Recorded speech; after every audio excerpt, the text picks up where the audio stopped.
Assalamualaikum warahmatullahi wabarakatuh.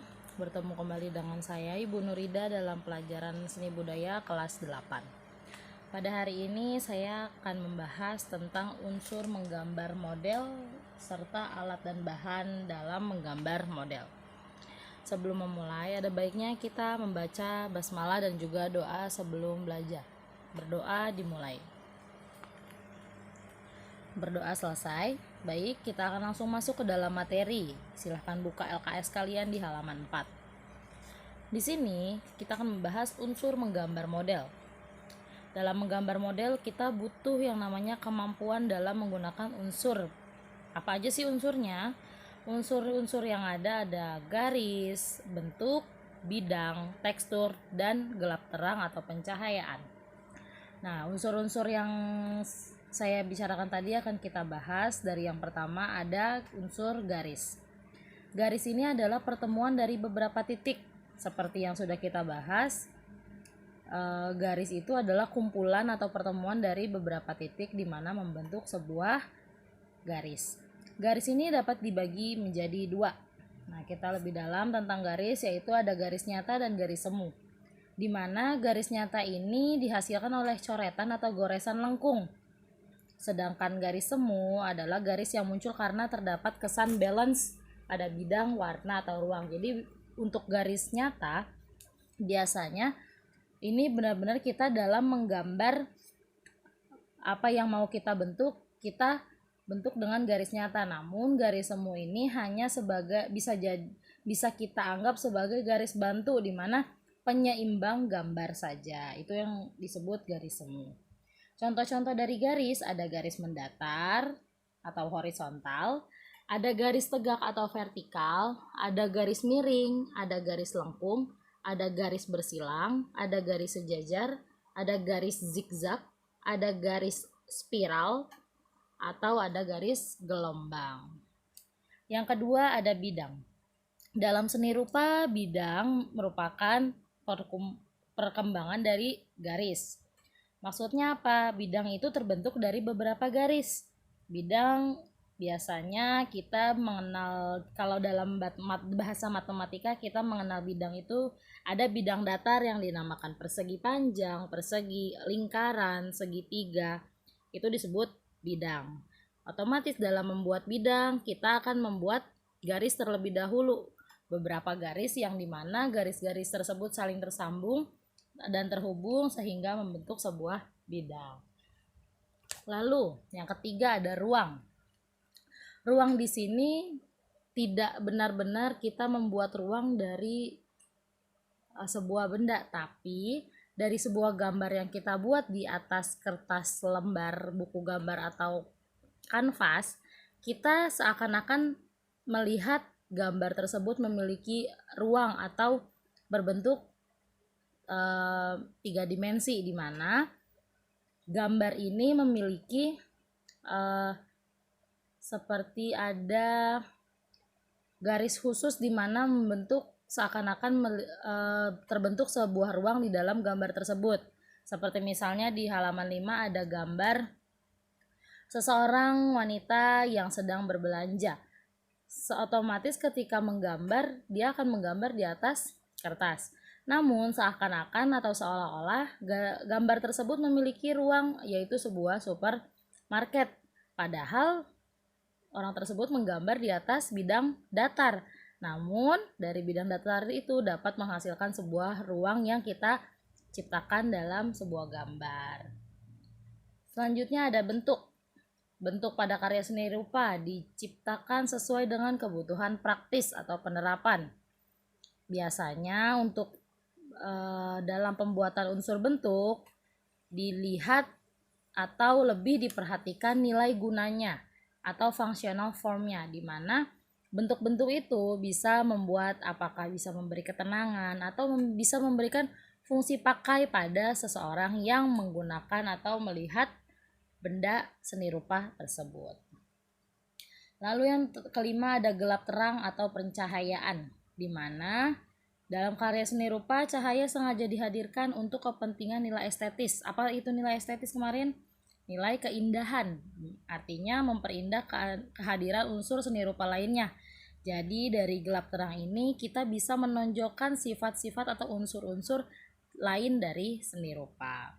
Sehingga juga gelap terang ini akan menghasilkan volume seperti benda yang kita buat dalam unsur ruang, kalau ini dalam bentuk volume suatu bentuk dalam menggunakan unsur gelap terang. Selanjutnya ada alat dan bahan dalam menggambar model. Alat dan bahan yang kita gunakan ada beberapa. Yang pertama ada pensil. Pensil ini biasa kita gunakan untuk membuat sebuah garis, untuk membuat sebuah batasan-batasan gambar atau bentuk dasar sketsa dari gambar.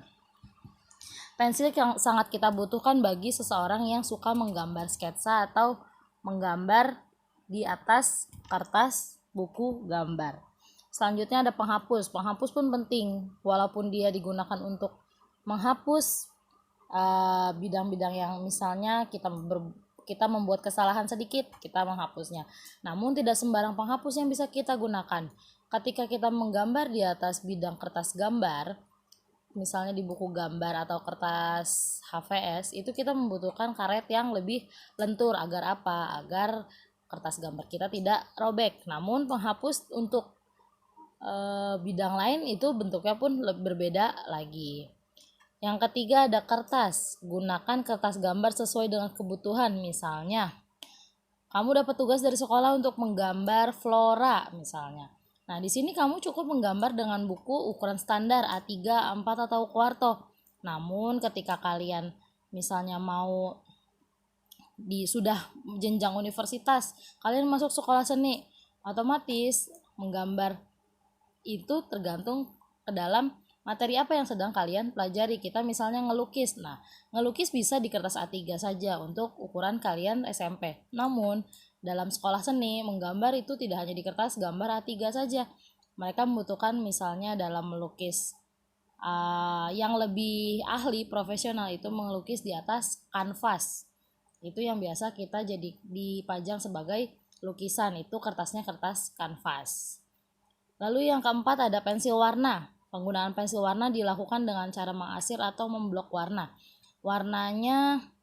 Pensil warna ini sangat mempengaruhi ketajaman warna. Jadi untuk pensil warna ini warnanya tidak terlalu tebal, namun memberi kesan tajam terhadap sebuah gambar. Ketajaman warna, kefokusan warna tersebut. Lalu ada krayon. Krayon ini merupakan alat warna juga, dimana setelah menggambar sketsa kita memberikan kesan warna dengan krayon. Warna krayon ini lebih pekat daripada pensil warna.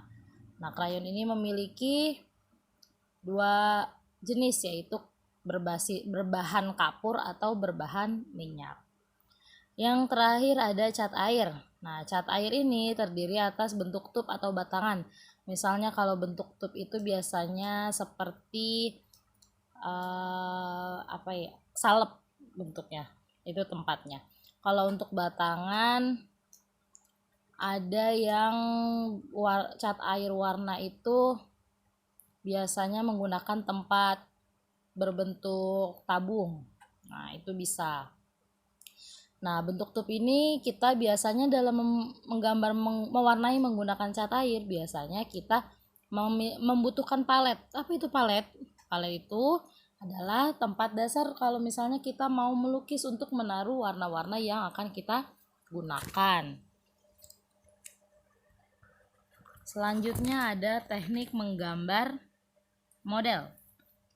Nah, teknik menggambar model yang pertama ada teknik arsir, di mana teknik ini lebih menekankan pada kekuatan garis, dilakukan secara berulang-ulang, sejajar maupun tumpang berpotongan. Jadi teknik arsir ini kita membuat garis secara bolak-balik, namun garis tersebut nantinya akan membentuk sebuah hiasan pada gambar, atau bisa juga membentuk sebuah bayang-bayang pada kesan gelap terang dari gambar model yang kita buat. Nah, untuk teknik arsir ini kita bisa menggunakan pensil, krayon, spidol, konte. Konte itu sejenis spidol juga. ada kapur, ada arang, dan lain sebagainya. Lalu yang kedua ada teknik Dussel, di mana teknik ini menggunakan sebuah gulungan yang seperti pensil. Nah, nanti setelah membuat garis dari gulungan tersebut, nah nanti kita usapkan bisa menggunakan tangan atau kapas. Itu juga sama-sama untuk memberikan kesan gelap terang. Yang ketiga ada teknik blok, di mana ini tekniknya seperti siluet, jadi hanya memberi kesan satu warna aja untuk memberitahu secara umum bentuk dari benda atau model yang kita buat. Jadi hanya bentuk dasar yang kita lihat. Misalnya kita mau menggambar rumah yang biasanya lengkap jendela dan pintu, ini hanya bentuk dasar luar rumahnya saja, segitiga dan persegi panjang di bawah misalnya. Tidak ada detail-detail lainnya. Itulah maksud dari blok. Lalu ada teknik pointillis, seperti di gambar halaman 7, itu teknik pointillis, kumpulan dari titik-titik. Nah, titik-titiknya ini diberikan juga penekanan atau tidak. Jadi maksudnya penekanan adalah untuk memberikan kesan gelap terang pada teknik pointillis. Ketika kita mau membuat gelap, itu lebih tebal titik yang kita buat. Namun ketika ingin memberikan kesan terang, kita memberikan titik-titik secara ringan atau tipis saja. Biasanya untuk teknik pointillis ini kita objek bisa terlihat seperti 3 dimensi. Lalu yang keempat ada teknik akuarel, di mana teknik ini menggunakan cat air atau akrilik sebagai bahan dasar dalam membuat bentuk. Nah, kalau bahannya itu cat air, alatnya adalah kuas, di mana kuas ini memiliki tekstur yang lembut pada